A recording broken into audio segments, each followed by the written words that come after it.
friends! I brought a book to read today. It's called The Berenstain Bears Think of Those in Need by Stan and Jan Berenstain. I like all of their books. I don't know about you. This starts off saying, almost all bears discover in a little while that what they've outgrown makes quite a pile. Think of those in need. The bear family enjoys the good things in life as much as anyone else. They enjoyed good food and good times. They enjoyed a snug tree house and a comfortable chair before crackling fire. And they enjoyed books and music, toys and games, quilts and cuckoo clocks.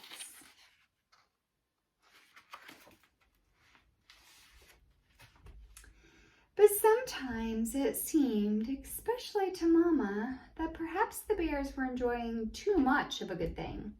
It was also clear to Mama, as she managed the treehouse, that they had a problem that came under the heading of too much stuff. Too much stuff in the closets, too much stuff in the drawers, too much stuff in the basement. Too much stuff in the attic. There was too much stuff everywhere. It all made Mama a little uneasy. It was beginning to be a worry.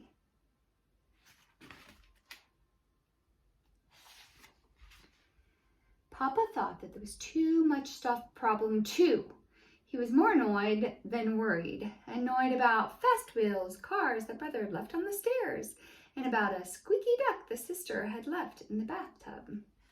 But there was much more on Mama's mind than fast wheel cars and squeaky ducks. What was beginning to worry her was that they had so much stuff while others had so little.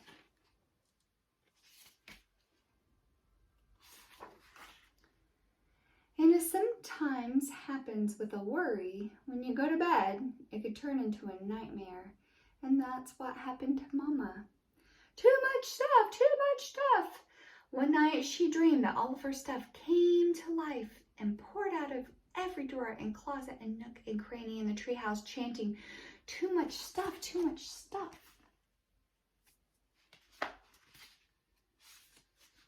What's the matter? Asked Papa when Mama woke up screaming. It was just a dream, my dear, Mama said. But though it was just a dream, she knew what she had to do. The next morning at breakfast, she made an announcement. This family, she said firmly, has altogether too much stuff. It's time to get rid of some of it. Stuff? Said Brother. What sort of stuff? Stuff like dolls with no heads, Mama said. Broken airplane models, old puzzles, games that nobody plays with, and fast wheeler cars on the stairs and squeaky ducks in the tub, chimed in Papa.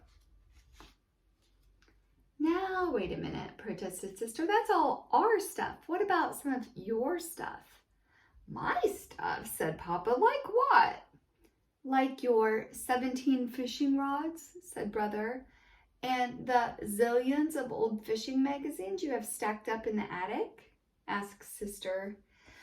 But those are all valuable collectibles, said Papa. Mama groaned.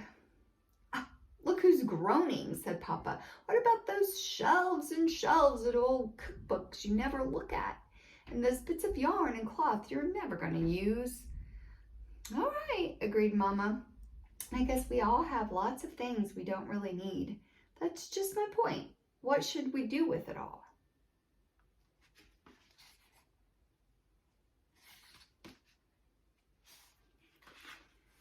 The bear family thought for a moment.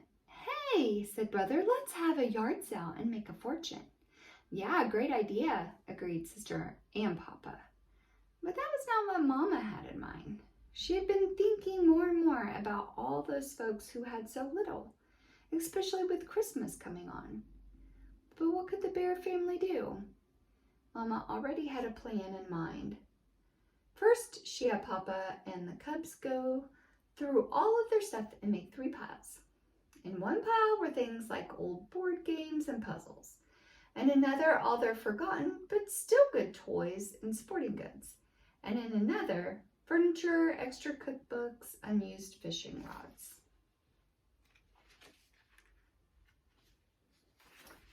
When the bears piled everything into the car, there was hardly enough room for them. "Where are we going?" asked Sister. "First stop," said Mama, "is the old bear's home."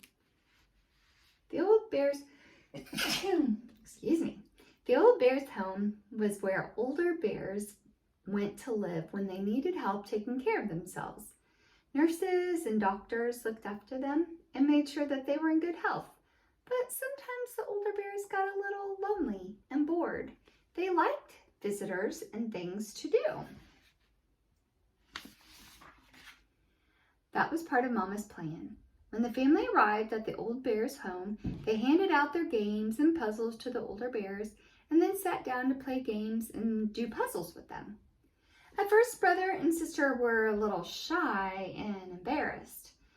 The older bears were just so old that after a while, they got over it.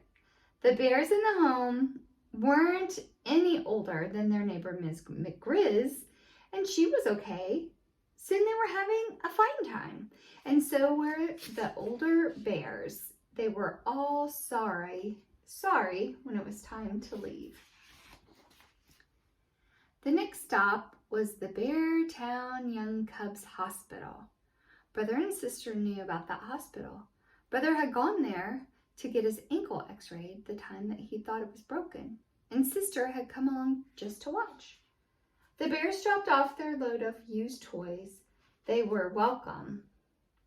The hospital workers said the toys would be given out at the hospital Christmas party, and on their way out, they saw a young bear in a wheelchair with his leg in a big cast. They were glad they had brought the toys. He looked as if he could use some cheering up. Their last stop was the Beartown Bears Who Care store. This was a store that sold things to raise money for needy bears who needed warm clothes, good food. The store was run by bears who wore uniforms and often played in a band in front of the store.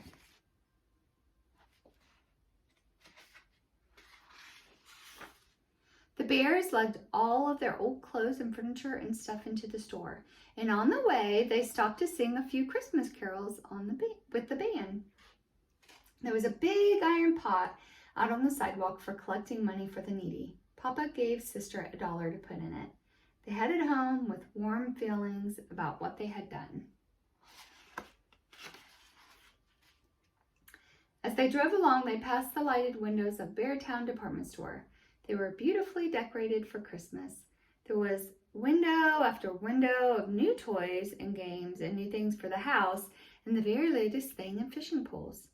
But the members of the bear family were so filled with special thoughts about helping others that they hardly noticed the wonderful things in the window.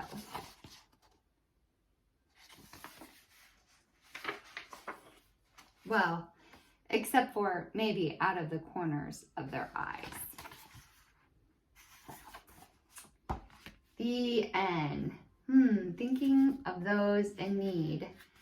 I think I am going to go sort some things out. I'll see you soon, friends. Bye-bye.